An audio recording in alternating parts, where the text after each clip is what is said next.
I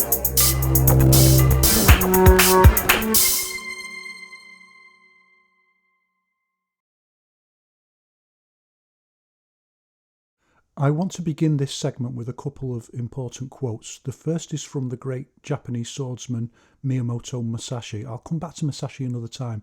His ideas have very strong overlaps with Yiquan theory, but we also know for a fact that Musashi lived those theories in practical battles, not just sparring or even sport, but in life or death duels. And as I often say, the same principles that float a coracle also float a battleship, and I recognise I'm more on the coracle end of things and Musashi's more on the battleship end of things.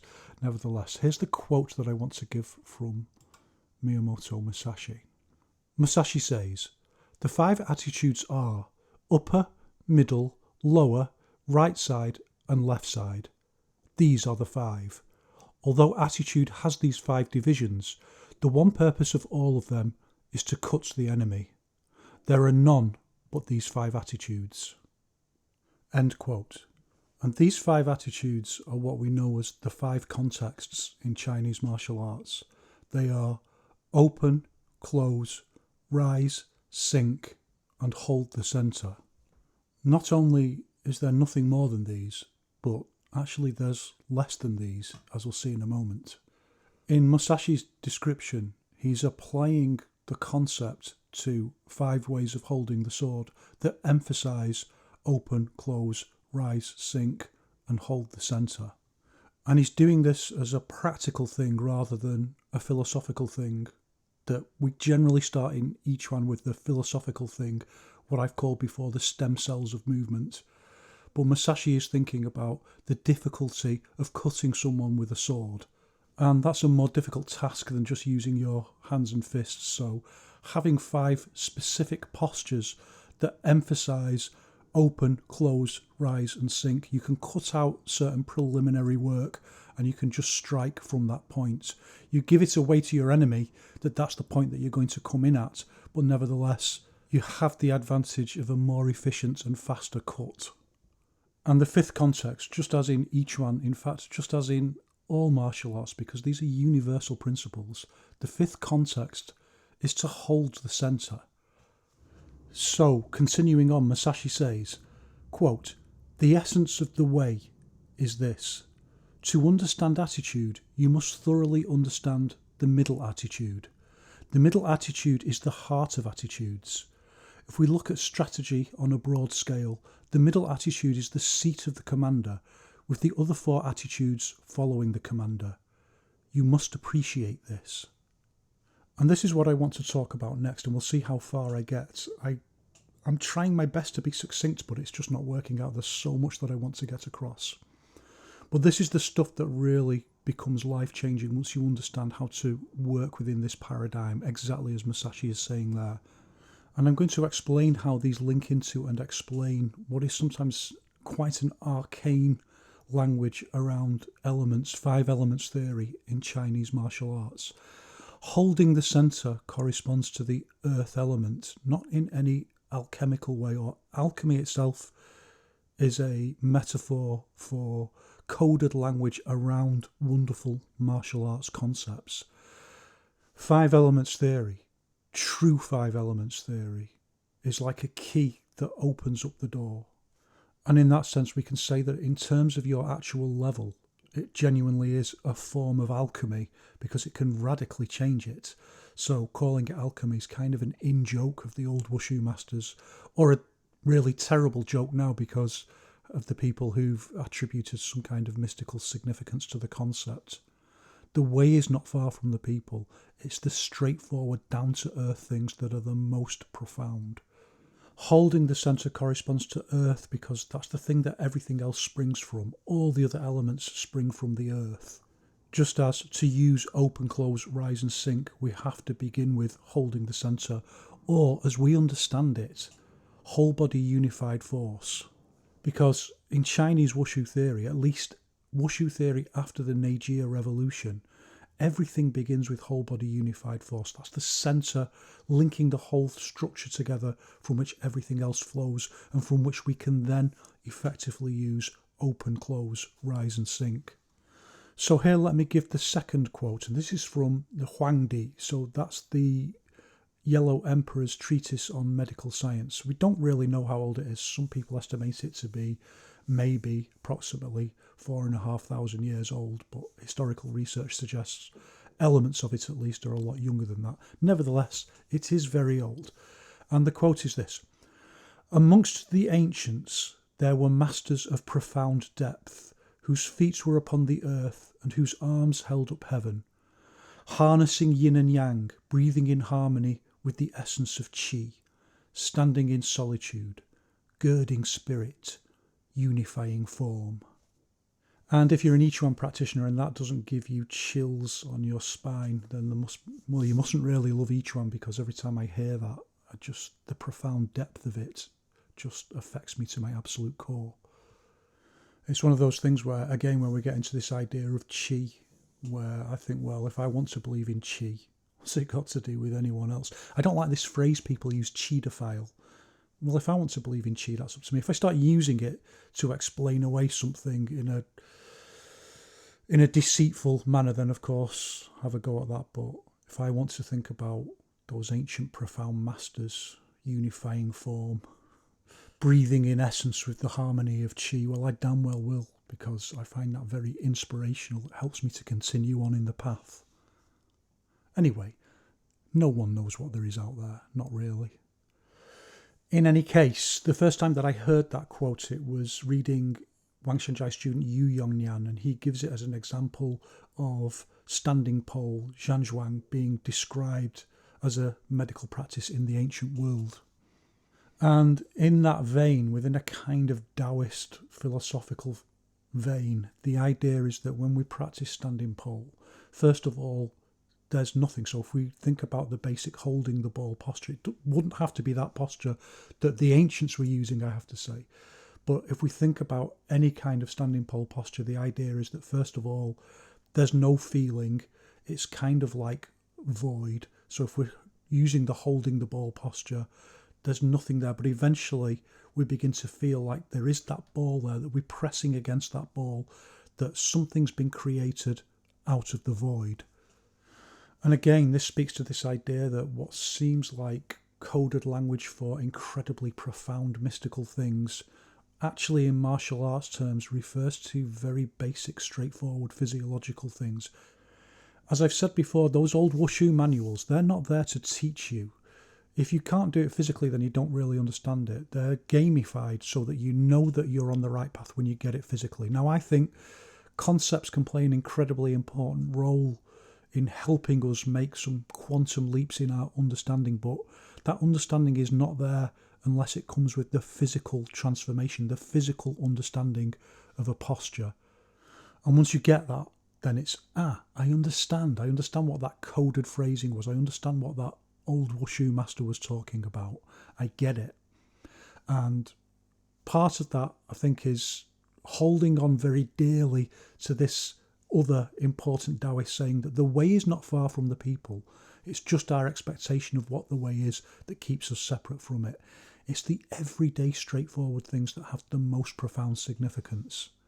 And that's the other side of this dialectic. So the really simple things also have a reflection in deeper Taoist concepts. I'm not promoting Taoism by any means. I'm just discussing it intellectually, so we can kind of understand where the theory fits in with each one, and particularly Wang Shenjai's understanding.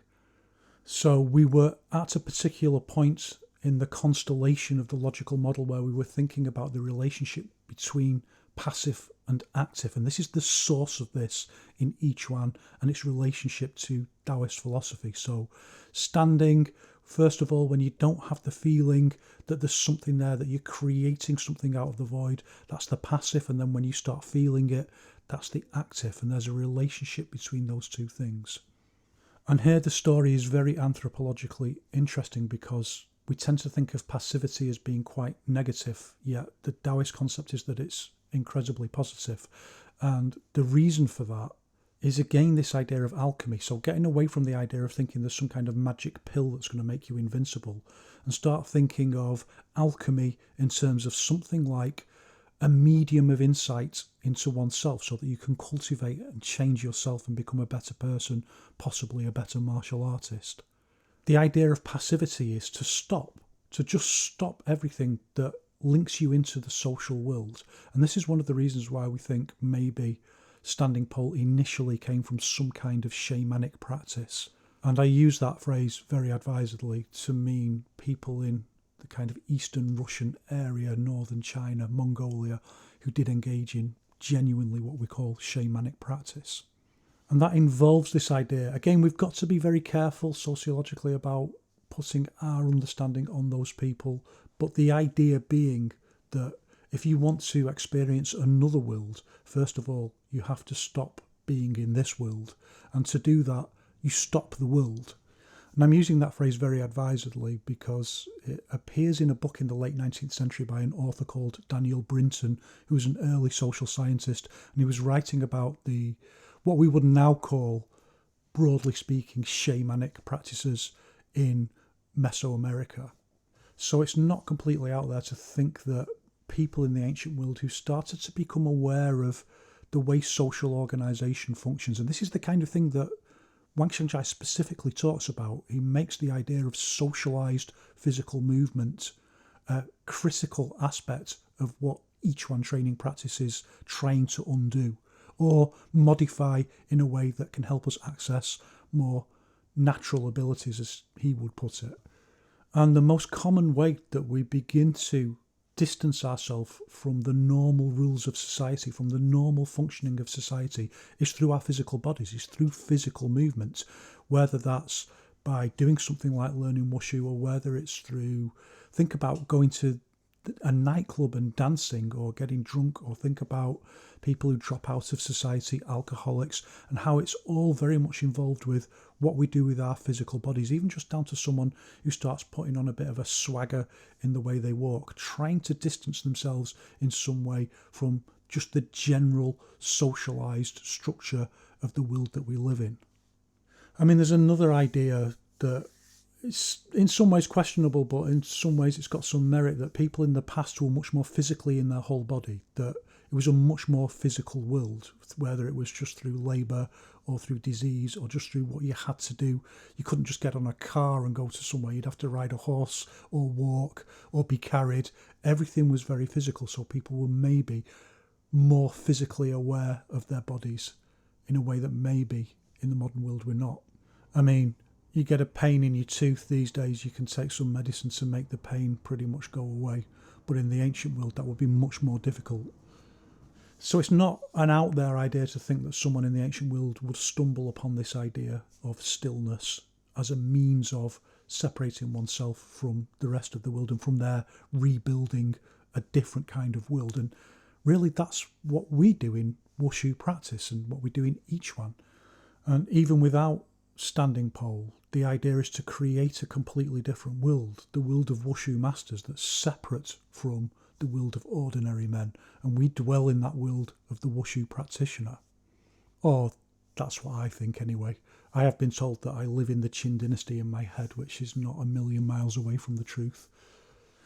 Anyway, in the logical model, the idea is we begin with nothing, we begin with passivity, we begin with the void in Taoist terms, and then through standing, one single thing is created. The sense that we're unifying our whole body together. First of all, this feeling that we're holding the ball, and that's just the beginning. That then expands into linking the whole body together as the muscles learn how to relax and then restructure themselves into a unified structure. We know that it's not quite that simple because we're always practicing movement within stillness right from the start. But as a logical model, in theory, stage one is to begin linking all of that together into whole body unified force, held in a balanced posture. And that is the beginning of hold the centre. But we know we just can't hold that in stillness all the time, particularly when we need to use it for practical purposes. So we need to be able to do it in movement. So it's not about just being still and holding a posture. There's a few things around that. So first of all, we need to be able to move with it. And that's everything we've been talking about. And that's what Han Huang was saying in one of the previous quotes. If you can't bring it into movement, what's the point? So don't think about holding the centre in really static terms as just holding a posture. That's not what it means. It means whole body unified force, which can be expressed in movement just as much as it can be expressed in stillness. And that's also one of the meanings of movement within stillness and stillness within movement. So think about breakdancers. They have one element of it. They have that kind of movement. They don't have everything else that makes it into a martial art. And remember, Wang Xiangjia himself makes this argument, not about breakdancers, obviously, but about traditional Chinese dancers, that the physical quality of their movement is something very similar to what we're after in terms of whole body unified force. It's a form of whole body unified force that isn't contextualized within the reality of the context of the fight, which is why that idea is so important. Without it, it really is just dance. And how many people do we see on the internet just arguing about who is waving their arms about in the air in the most appropriate manner? Does it really matter? No, it doesn't. If you don't bring it into the reality of fight training, then there's no context. So the four contexts of open, close, rise and sink just don't come into play. They don't matter at all because they're not linked into rooting or release of force or anything like that. So think about that movement quality of a body popper and the way they move as if they're moving against resistance, and how important an idea that is in Yiquan as well. That resistance is the stillness in the movement, and the movement itself is the movement within the stillness, and that creates that hybrid doctrine of the mean kind of movement form.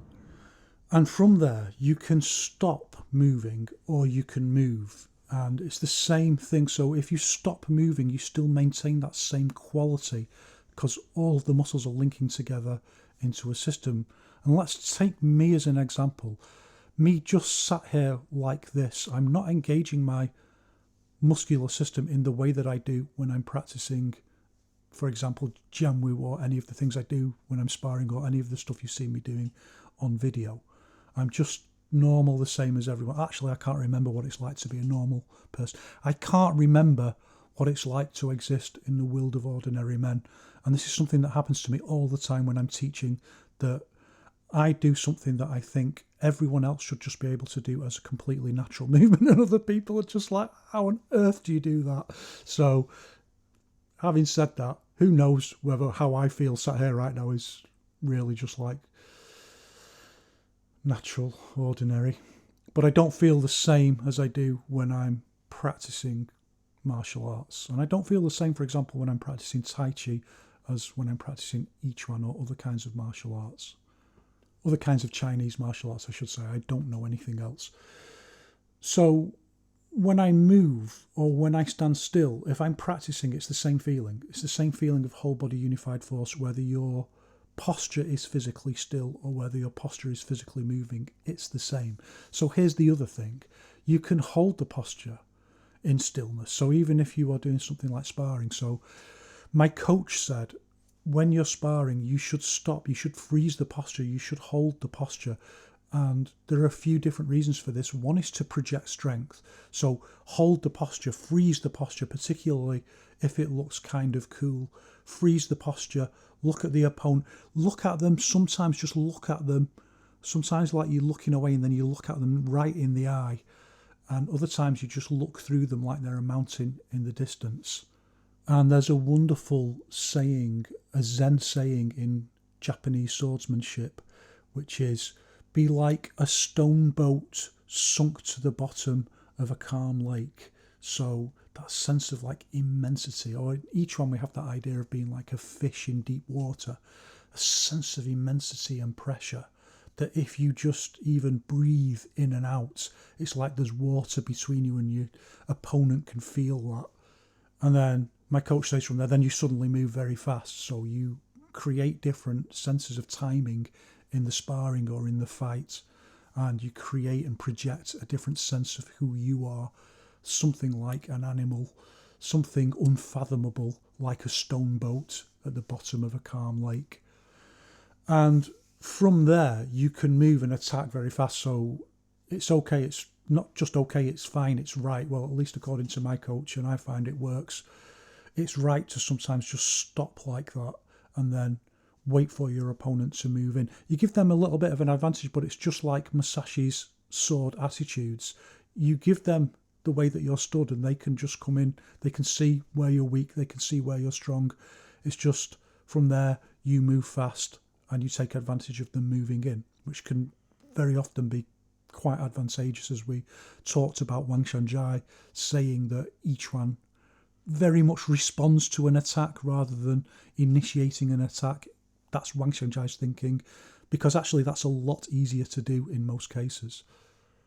But more usually, we have a very active sense of hold the centre that's shifting between, again, another iteration of active and passive. So in this sense, holding the centre becoming the passive, and then the active being the other four contexts: open, close, rise and sink. And this is the movement that's much more characteristic of each one.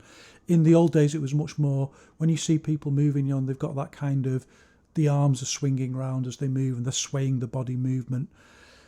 These days, most people do that much less because the average level of opponents is much higher and you can't get away with it in the same way.